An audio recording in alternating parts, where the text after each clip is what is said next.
I give the floor to the representative of Russian Federation. Thank you, Mr. President. We would like to thank the Special Coordinator for the Middle East Peace Process, Mr. Tur Venesland. We thank him for the comprehensive overview of the situation in the occupied Palestinian territory, including the Gaza Strip and the West Bank. We are also grateful to Dr. Louisa Baxter for an emotional and a sobering description of the situation in the Strip. It is painful, but we have to acknowledge that the Security Council, as the main UN body tasked with maintaining international peace and security, for more than 10 months now has basically remained a passive observer of the continued bloodbath in Gaza, which took by now more than 40,000 innocent civilian lives.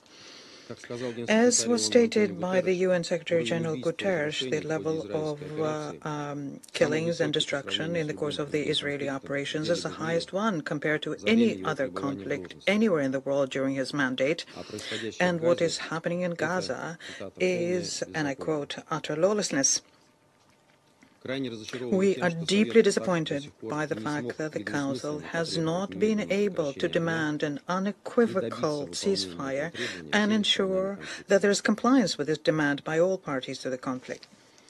2.5 months ago, Security Council members adopted Resolution 2735, drafted by Washington, and at the time, our American colleagues told us that the fate of the deal between Hamas and Israel on ceasefire and hostages release hinged upon that resolution. And the time has now come to take stock of how the document impacted the situation on the ground, and we can answer the question unequivocally. It didn't impact the situation on the ground at all. Israel and their agreement with the so-called President Biden plan providing for an immediate ceasefire, their agreement is something that our American colleagues at the time told us about. But Israel is continuing its brutal operation, only pausing when they need to. Over 2.5 months, almost 3,000 Palestinians fell victim to it. And, of course, the full withdrawal of the Israeli army from Gaza and efforts to restore the destroyed infrastructure is not something that anyone is even considering. At the same time, Israel is essentially blocking the humanitarian workers' work, creating all kinds of obstacles to them. And similarly, other resolutions passed by the Council, humanitarian resolutions that we have passed since the current escalation of the conflict, remain words on paper. We continue thinking it's unacceptable that members of the Security Council in June signed off on obviously false statement in the American resolution where it said that Israel supposedly had already agreed to the proposed deal. Even the official statements by Israel at the very same meeting clearly show that the leadership of West Jerusalem had no intention of stopping their military operation in Gaza. The delegation of the Russian Federation at the time abstained on voting on the American draft, and we do not regret that abstention one bit.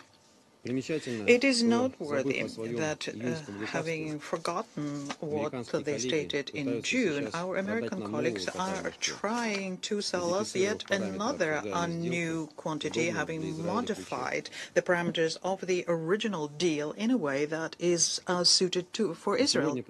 And today, the representative of the United States in this room, not even having tried to explain what these modifications are, is once again calling upon members of the Security Council to exert pressure on Hamas.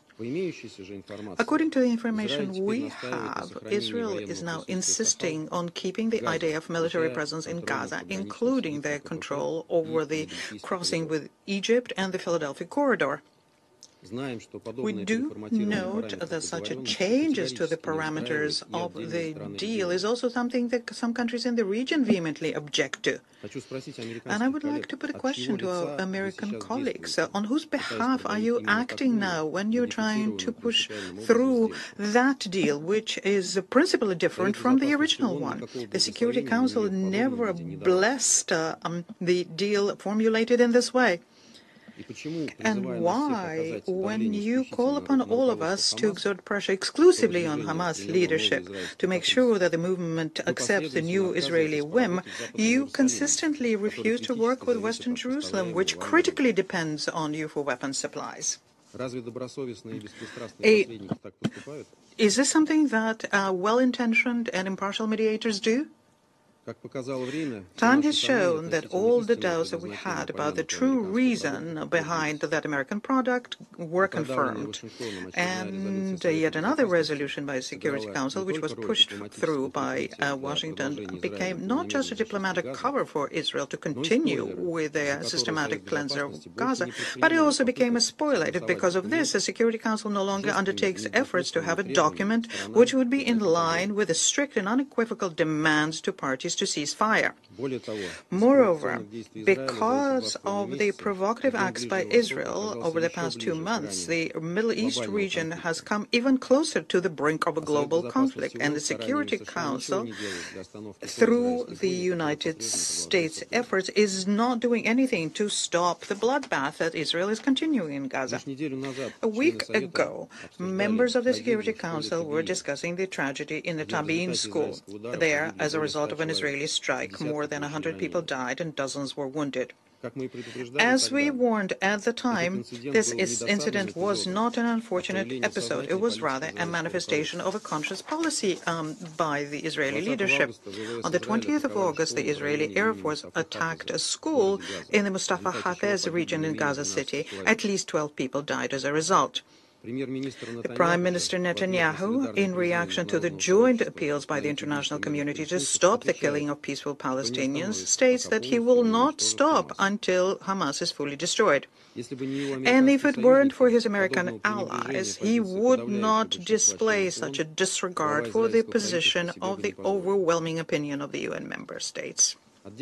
Separate point I would like to make, and it's a point that is unacceptable to have the provocative acts by the leadership of Israel at the OPT, and I refer specifically to the 13th of August visit by the Minister of National Security Ben Gvir to the Al-Aqsa Mosque in Jerusalem. The Israeli authorities should undertake effective measures to stop this fallacious practice, which is a blatant violation of the status quo of the old city holy sites. Colleagues, how much longer are we going to remain idle when American would-be negotiators continue putting on a show and feed us empty promises of speedy results of their diplomatic efforts on the ground? The reality is that Washington, for 10 months now, has basically kept the entire Council hostage, threatening their veto and not allowing us to pass a strict and unequivocal decisions neither on the Palestinian issue nor on the ceasefire in Gaza, nor on the moving of the Middle East peace process forward. And this is all the more lamentable because it is the maniacal desire of the United States to monopolize the Middle East peace process and to reformat it according to Israeli patterns that led to the dramatic consequences that we're witnessing today. I don't think I need to say to you that this situation undermines the authority of the Security Council. The Security Council since October has not been able to pass any effective decisions which are needed not only for the just settlement of the Palestinian issue in line with our very own resolutions, but also to prevent the regional war in the Middle East. And if Resolution 2735 is not being implemented, well, let's pass a new document which would send an unequivocal signal to the spoilers that what they're doing will not be allowed to happen with impunity, and provide such a resolution with a toolbox which could help end violence regardless of the whims displayed by any of the sides to the conflict. It's of critical importance also to make sure that Washington stops finally their multi-billion military assistance to Israel, which is being used to destroy peaceful Palestinians. How many more victims are needed for the Security Council to finally act in line with its mandate, instead of blindly following the U.S. and Israeli lead? 40,000 Palestinians, most of them women and children. Is that not enough for us to pass the decisions that are needed? we are formulating it this way to make sure that all of our colleagues feel their historic responsibility on our shoulders, and we are ready to work with all of those who share this position of ours. I thank you for your attention. I thank the representative of the Russian Federation for their statement. I give the floor to the representative of the United States. Thank you, Mr. President. And thank you, Coordinator Winsland and Dr. Baxter, for your briefings. Colleagues, Secretary Blinken just concluded his 9th visit to the region since Hamas attacked Israel on October 7th and unleashed a war that has caused so much suffering and devastation. The Secretary reaffirmed the United States' ironclad support for Israel's security, but he also aimed to advance discussions on a comprehensive ceasefire and hostage release deal that now is in sight, and to emphasize that no one in the region should take any action that would undermine ongoing negotiations. While the Secretary was in Israel, Prime Minister Netanyahu confirmed that Israel accepts the bridging proposal that the United States, Qatar, and Egypt put forward last week. The proposal is consistent with the principles outlined by President Biden in May 2024, and that this Council endorsed in Resolution 2735. And this builds on areas of agreement from talks convened in Doha last week and bridges the remaining gaps in a manner that allows for a swift implementation of the deal. We appreciate this Council's support for the efforts the United States, Qatar, and Egypt have made to help get this deal done. We now have a path forward to save lives, bring relief to the people of Gaza, get the hostages back home, and de-escalate regional tensions. Again, Israel has accepted the bridging proposal. Now Hamas must do the same. As members of this Council, we must speak with one voice, and we must use our leverage to press Hamas to accept the bridging proposal, which includes massive and immediate benefits for the Palestinians in Gaza and incorporates a number of Hamas's earlier demands. Colleagues, this is a decisive moment. It's a decisive moment for ceasefire talks and for the region. And so every member of this Council should continue to send strong messages to other actors in the region to avoid actions that would move us away from finalizing this deal.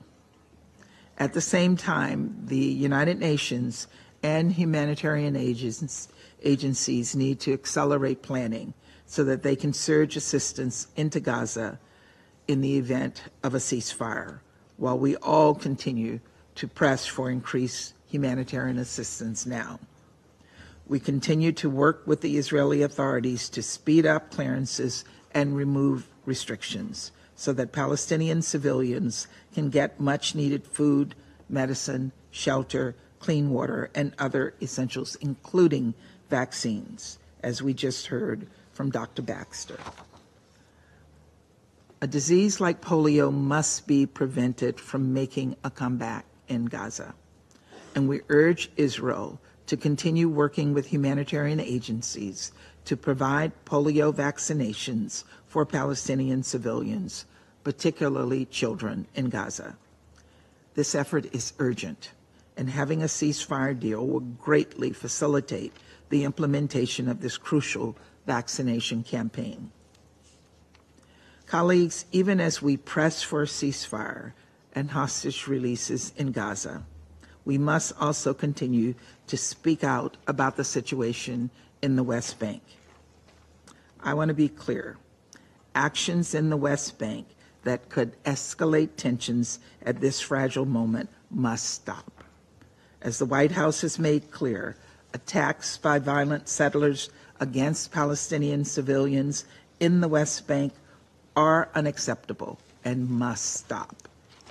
Israeli authorities must take measures to protect these communities from harm, including by intervening to stop such violence and by holding all perpetrators to account. It is also critical that Israel release all owed Palestinian Authority tax revenues on time.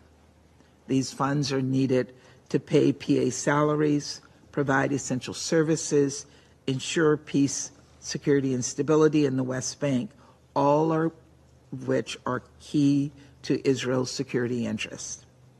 Additionally, we remain concerned about Israel's West Bank settlement announcements and the legalization of outposts. The government of Israel's resettlement program is inconsistent with international law, and these unilateral actions are detrimental to the prospects of a two-state solution, which we have repeatedly said offers the only durable and secure path forward for Israelis and Palestinians. The suicide bombing in Tel Aviv on August 18th, which Hamas and Palestinian Islamic Jihad claimed, was a stark reminder of Israel's very real security concerns. The United States unequivocally condemns this attack, as it does all acts of terrorism, and calls on the Security Council to do the same. Colleagues, this week I spoke with two individuals whose family members were murdered in cold blood by Hamas on October 7th. Irish Weinstein Hage, who lost both of her parents, and Judy and Gadi on that horrific day. And Ruby Chen, whose son Ite, a 19-year-old Israeli-American who was killed by Hamas. It is beyond heartbreaking and infuriating that the remains of Iris's and Ruby's loved ones are still being held by Hamas, as they have held the body of Hadara Golden since 2014, denying his family closure. Today, we again call on Hamas to release the remains of Judy, Gadi, Ite, Hartar, and all those still in Gaza immediately. And here's what's truly remarkable to me. Iris and Ruby have turned their immense pain into purpose by organizing and speaking out and lobbying for an agreement on a ceasefire and the release of hostages. During our call, Ruby invoked some of Martin Luther King's most powerful words. He reminded me of a quote, and I'll quote it here: "The fierce urgency of now." To me, that perfectly sums up the moment we find ourselves in and the task before us, as we also just heard from Special Coordinator Wensland. It is urgent. It is urgent that we secure a ceasefire and a hostage deal now. Not soon, but now, because families like Iris's and Ruby's desperately need closure, because the well-being of all hostages is in jeopardy, because Palestinians in Gaza are living under hellish conditions and are caught in the crosshairs of war, because there's very real danger of regional escalation. And so let us do everything in our power to get this ceasefire and hostage release deal over the finish line now. Let us be confronted with the fierce urgency of now. Thank you, Mr. President. I thank the representative of the United States for their statement. Do you want to watch more videos like this one? If yes, subscribe to our channel and press the bell icon next to it.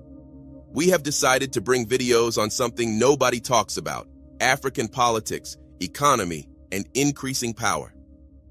Thanks for watching, and until the next video, stay tuned.